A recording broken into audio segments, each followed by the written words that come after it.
Hello students, welcome back again on my YouTube channel my exam solution. आज की इस video में student हम आपको दिखाने वाले हैं सेंट ऑगस्टाइन और सेंट थॉमस एक्विनास के बारे में जो है हम यहाँ पे बात करेंगे। आपका MPSC 03 का ही एक चैप्टर है ये। इसमें जो है दो लेखकों के बारे में, यानी कि हर वीडियो में आपके मतलब कि हर चैप्टर में आप देखेंगे उसमें हर एक राइटर के बारे में लिखा हुआ है, सारे जीवन और यहाँ उनके जितनी भी रचनाएं थी। पर यहाँ पे आपको जो है दो राइटरों के बारे में बताया गया है इस चैप्टर में, और इन दोनों के विचार कहीं ना कहीं एक जैसे थे। और इन दोनों ने जो है यानी कि ज़्यादातर जो है सेंट थॉमस ने सेंट ऑगस्टाइन के विचारों को आगे लेके गए थे, इसलिए हम इन दोनों को यहाँ पे पढ़ते हैं। तो स्टूडेंट वीडियो को आप एंड तक देखना। इसमें जो है मैंने सारी इंपॉर्टेंट चीज़ें जो आपसे क्वेश्चन जिस पे बन सकता है वो चीज़ें इसमें ऐड करी है। और स्टूडेंट कुछ भी अगर इसमें रह जाता है तो आपको जो है उसके लिए नोट्स प्रोवाइड होंगे जिसमें आपके इंपॉर्टेंट क्वेश्चन दिए होंगे। उसमें आपको जो है हर क्वेश्चन का आंसर आपको कैसे देना है और आपका और भी चैप्टर्स में जो भी चीज़ें रह रही हैं वो सब इसमें ऐड रहेंगी, तो वो आप हमसे व्हाट्सएप पर DM करके ले सकते हैं। फिलहाल इस वीडियो में मैं आपको जो है सेंट ऑगस्टाइन और थॉमस के बारे में बताऊँगी। सेंट ऑगस्टाइन, ये इनका पिक्चर भी आप यहाँ पे देख सकते हैं। और सेंट ऑगस्टाइन जो थे इनका जन्म 354 ईस्वी में हुआ और इनका जन्म स्थान है अल्जीरिया में इनका जो है जन्म हुआ था। पहले इसका नाम कुछ और था अल्जीरिया का, बाद में इसका नाम जो है अल्जीरिया पड़ गया। तो ये एक जगह थी, वहाँ पे इन्होंने जो है इनका जन्म 354 ईस्वी में हुआ। इनकी जो माता थी वो ईसाई धर्म की थी, और पर ये जो ऑगस्टिन थे ये किसी और धर्म को पहले मानते थे, मतलब ईसाई धर्म को ये जो है अब इतना अच्छा नहीं मानते थे, उसमें इतना विश्वास नहीं रखते थे। तो शुरुआत में जो है इन्होंने किसी और धर्म को माना, पर बाद में जो है इसमें भी इन्होंने परिवर्तन कर लिया और वापस ईसाई धर्म को ही अपना लिया था। तो शुरुआत में इन्होंने किसी और धर्म को अपनाया, वह बाद में ईसाई धर्म परिवर्तन के बाद इटली से उत्तरी अफ्रीका, ये जब जो है अपने भ्रमण करने के लिए जब इटली गए थे तो वहाँ पे इन्होंने जो है अपना धर्म परिवर्तन दोबारा से कर लिया था, ईसाई धर्म को अपनाया। और फिर जब ये वापस अफ्रीका आए तो उसी समय लेखन और अध्यापन कार्य किया इन्होंने, और मतलब उसी टाइम में जब इन्होंने ईसाई धर्म को अपनाया था तो इन्होंने जितनी भी इनके लेखन थे, जितनी भी इनकी कहानियाँ थी, इन्होंने जितनी भी अभी तक रचनाएं लिखी हैं वो उसी टाइम में लिखी थी। और वैरागी जीवन यहाँ पे बिताया इन्होंने, यानी कि वैरागी जीवन यानी कि कोई भी ईश्वर में हम जब विश्वास करने लग जाते हैं और पूरा जो है अपना आध्यात्मिक रूप से ही अपना पूरा जीवन बिताने लगते हैं, उसको कहते हैं वैरागी जीवन। तो इन्होंने जब अपना क्रिश्चियन में अपना धर्म चेंज किया था तो यहाँ पे इन्होंने पूरा वैरागी जो है जीवन अपनाया था, और अपने जितने भी लेखन और अध्यापन के कार्य थे ये इसी टाइम पीरियड में इन्होंने किए थे। इनकी प्रमुख रचनाएं देखें जो कि इसी टाइम पीरियड में इन्होंने लिखी थी, तो इनकी प्रमुख रचनाएँ हैं सिविटास डी, इसके बारे में आगे भी हम बात करेंगे इसमें इन्होंने क्या कहा है, और कन्फेशंस नाम है इसका। और इसमें इन्होंने अपने वैरागी जीवन, वैरागी से कहते हैं वैरागी जीवन की शुरुआत और दार्शनिक गहराइयों में भावनात्मक और आध्यात्मिक यात्रा का वर्णन किया गया है। तो इनकी जो ये बुक थी इसमें इन्होंने जब से ये ईसाई धर्म अपनाया था और वैरागी जीवन बिताना इन्होंने स्टार्ट किया था तब तक की बातें इन्होंने लिखी हैं। और दार्शनिक गहराइयों का मतलब है कि जितनी भी चीज़ें इन्होंने अपने टाइम पीरियड में देखी, उसको जितनी भी गहराई से इन्होंने देखा, उस सब बातों को इन्होंने इस रचना में लिखा था। और जितनी भी इनकी आध्यात्मिक यात्रा थी, यानी कि धर्म से रिलेटिव जो भी इन्होंने सीखा, वो चीज़ों को इन्होंने कन्फेशन जो इनकी रचना थी उसमें ऐड किया था। तो ये आपको पता चल गया। कन्फेशन और सिविटास डी इनकी दो बुक थी। कन्फेशन में इन्होंने क्या लिखा था ये हमें पता चल गया, और सिविटास डी में इन्होंने यहाँ पे मानव प्रकृति के बारे में बताया और धर्म के बारे में बताया। तो ऑगस्टिन इसमें मानव की दोहरी प्रकृति को दर्शाते हैं। यहाँ पे इन्होंने जो है मानव की दोहरी प्रकृति दर्शाई है, धर्म से ही रिलेटिव इन्होंने जो है आध्यात्मिक अपना, इसको हम कह सकते हैं आध्यात्मिक रचना, आध्यात्मिकता के बारे में इन्होंने जितना इन्होंने सीखा था या फिर देखा था उसके बारे में इन्होंने बताया। तो ऑगस्टिन ने यहाँ पे जो है दोहरी प्रकृति को बताया कि मानव जो है वो दोहरी प्रकृति का होता है, यानी कि दो प्रकृति का होता है।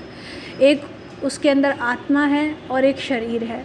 तो वो आत्मिक रूप से भी जो है धर्म में मानता है और शरीर से भी। मतलब इसका अर्थ है एक है देवी नगर और एक सांसारिक नगर। यहाँ पे ये मानव प्रकृति के ही दो नगर बता रहे हैं कि एक होता है देवी नगर, जिसमें एक व्यक्ति जो है वो स्वर्गीय शांति और आध्यात्मिक मुक्ति का प्रतिनिधित्व करता है। यानी कि जो देवी नगर है उसमें व्यक्ति क्या करता है, भगवान को मानता है, और स्वर्गीय शांति यानी कि मरने के बाद मैं स्वर्ग में जाऊं उसके लिए सारे कार्य करता रहता है। यानी सारे अच्छे कार्य मैं करूंगा, हमेशा ईश्वर की प्रार्थना करूंगा, इस तरह के मैं कार्य करूंगा तो मरने के बाद मुझे स्वर्ग नसीब होगा। इस तरह के कुछ लोग होते हैं जो कि धर्म में मानते हैं, हमेशा भगवान का नाम लेते रहते हैं। और एक दूसरा होता है सांसारिक नगर। यहाँ पे इन्होंने मानव प्रकृति का ही दूसरा रूप बताया है, सांसारिक नगर। अब ये सांसारिक नगर यहाँ पे क्या है, तो इसमें भूख और संसार की छोटी छोटी वस्तुएं बहुत ही खुशी की ओर केंद्रित रहता है।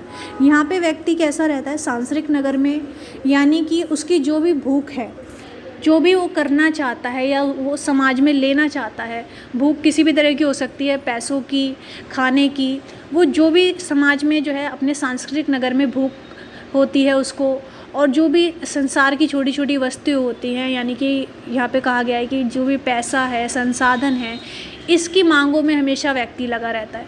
तो दो तरह के यहाँ पे व्यक्ति होते हैं, एक देवी नगर में रहने वाले जो कि हमेशा भगवान में ही जो है नाम लेते रहते हैं, भगवान की आस्था करते हैं, और एक होते हैं सांसारिक नगर में रहने वाले जो कि छोटी छोटी वस्तुओं में ही अपनी खुशी ढूंढते हैं और संसार में ही जो है अपना संसाधन उपभोग करने के लिए प्रयास करते हैं। तो यहाँ पे इन्होंने ईश्वरीय नगर और ईश्वरीय का धरती पर राज्य है। यहाँ पर ये जो देवी नगर है ये इसको बताते हैं कि ये ईश्वरीय नगर है और ईश्वर का धरती पर राज्य है, और सांसारिक नगर को ये बताते हैं कि ये शैतान का राज्य है, जो कि एक विधर्मी लोगों का साम्राज्य है।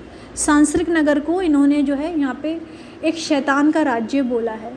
सांसारिक नगर को ये शैतान का राज्य इसलिए बोलते हैं क्योंकि जो सांसारिक नगर के लोग हैं वो भगवान में नहीं मानते हैं और संसार में जितनी भी वस्तुएं हैं उनका उपभोग करने में लगे रहते हैं, इसलिए इन्होंने सांसारिक नगर में मानने वाले लोगों को शैतान का राज्य बोला है। तो ये तो इन्होंने अपनी रचनाओं में लिखा ही था, ये सब तो इन्होंने अपनी रचनाओं में लिखा था, परंतु यहाँ पे इन्होंने जो है इस पे अपना मतलब अनुभव जो भी था इनका वो इस पे बेस नहीं था। इन्होंने अपनी रचनाओं में ये सब इसलिए लिखा था ताकि हम जो है समाज को, एक साम्राज्य को दो भागों में बांट सकें या उसको उसकी प्रकृति को समझ सके कि मानव किस तरह के होते हैं। एक जो है देवी नगर का होता है, एक सांसारिक नगर का होता है। तो ये चीज़ें तो उसने बताई थी, पर ये इन दोनों में ही नहीं मानते थे ऑगस्टाइन। इन दोनों ही चीज़ों को जो है ये नकारते थे। ये कहते थे ना देवी नगर के जो लोग होते हैं ना वो पूरी तरह आध्यात्मिक होते हैं, और ना जो सांसारिक नगर के शैतान लोग हैं ना वो पूरी तरह शैतान होते हैं। तो ये दोनों ही तर्कों को जो है बर्खास्त करते हैं। तो यहाँ पे बताया गया है, इन्होंने मतलब इसी को अपने बुक में लिखा था, पर इसको ये अपने अनुभव के तौर पे इन दोनों ही चीज़ों को नहीं मानते। ऑगस्टिन कहते हैं कि इन दोनों नगरों के अलग अलग होने का सच नहीं मानते।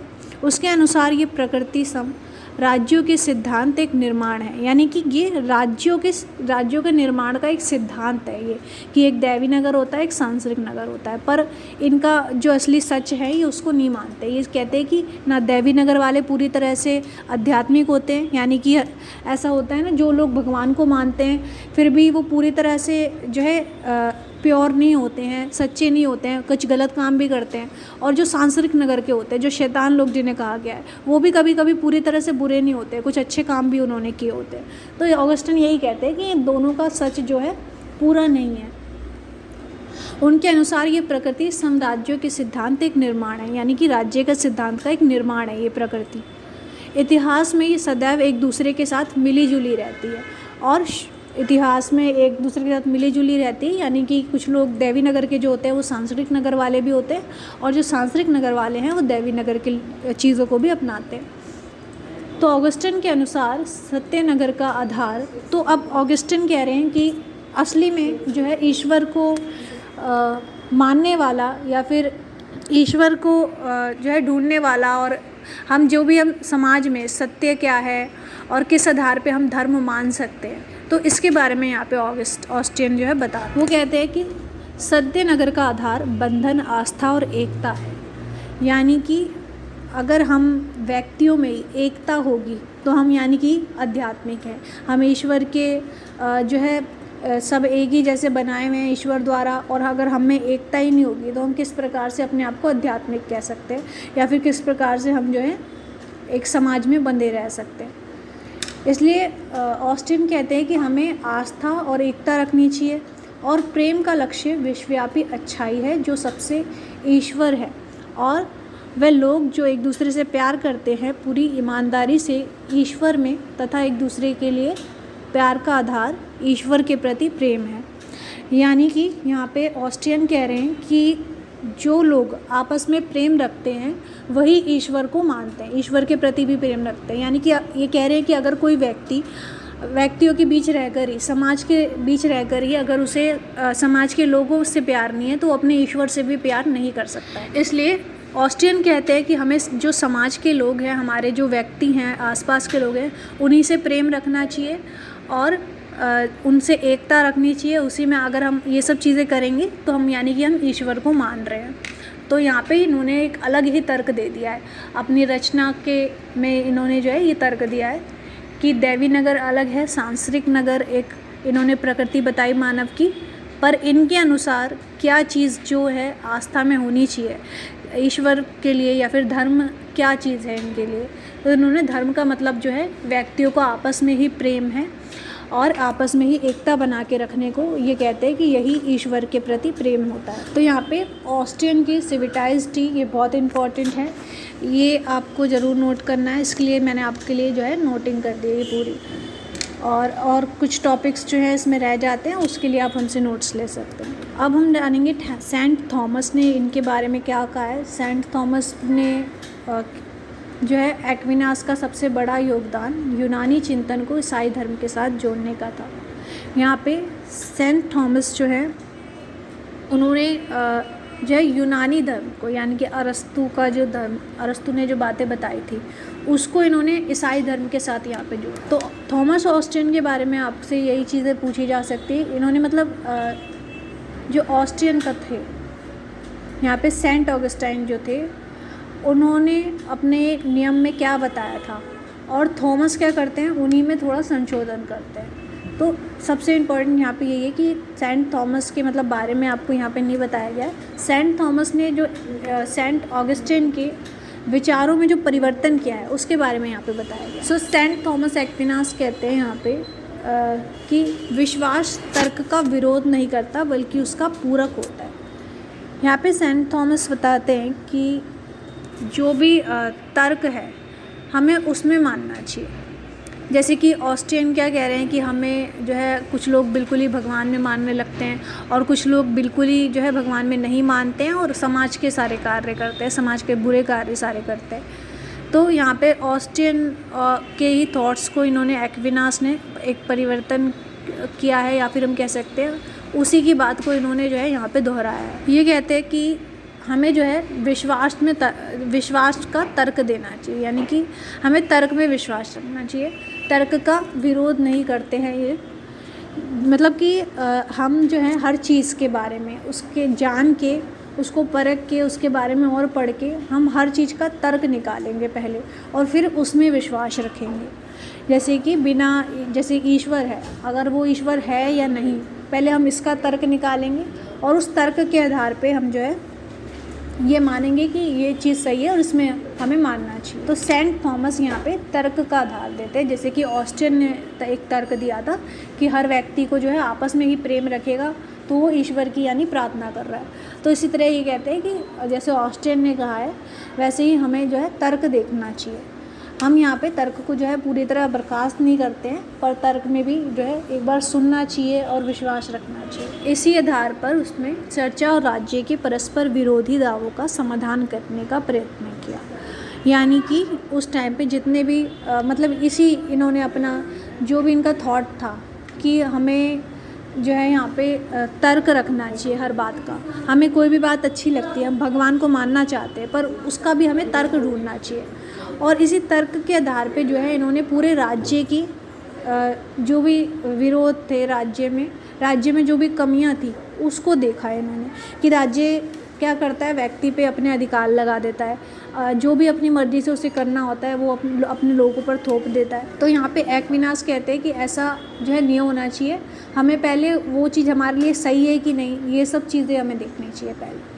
तो इसी तरह इन्होंने जो है राज्य के जितने दावे थे, विरोधी दावे थे, उनका समाधान किया अपनी इसी अवधारणा के आधारित पर। यानी कि जो सेंट ऑगस्टिन की अवधारणा थी उसी को सेंट थॉमस ने अपनाया और उसी के आधार पर जो भी राज्य के विरोध थे उसका इन्होंने सामना किया। यानी कि उस टाइम पे राज्य का, ये मैं आपको पहले भी बता चुकी हूँ, यानी कि पहले के टाइम में जैसे कि चर्च के जो लोग होते थे, पादरी होते थे, वो ज़बरदस्ती उनको धर्म अपनाने को कहा करते थे। तो इस चीज़ का हमें तर्क देखना चाहिए, इसको के बात इन्होंने जो है सेंट थॉमस ने कही थी। तो ये आपको याद रखना है स्टूडेंट, ये आपसे पूछा जाता है तो इसके आपको ज़रूर प्रिपेयर करना है इसका क्वेश्चन आपको आंसर कैसे देना है इसका आपको जो है नोटिंग में मिल जाएगा, नोट्स आप ले सकते हैं। और इस चैप्टर में स्टूडेंट अगर आपको समझ में आया हो हमारा चैप्टर, कुछ भी अगर आपको अच्छा लगा हो तो आप प्लीज़ वीडियो को लाइक करें और कमेंट में आप जो है हमें इसके रिव्यू भी दे सकते हैं। आपका कोई डाउट होता है वो भी पूछ सकते हैं। यहाँ पे स्टूडेंट व्हाट्सअप नंबर आपको दिया हुआ है, इसी पर DM करके आप जो है ये सारी इन्फॉर्मेशन हमसे ले सकते हैं।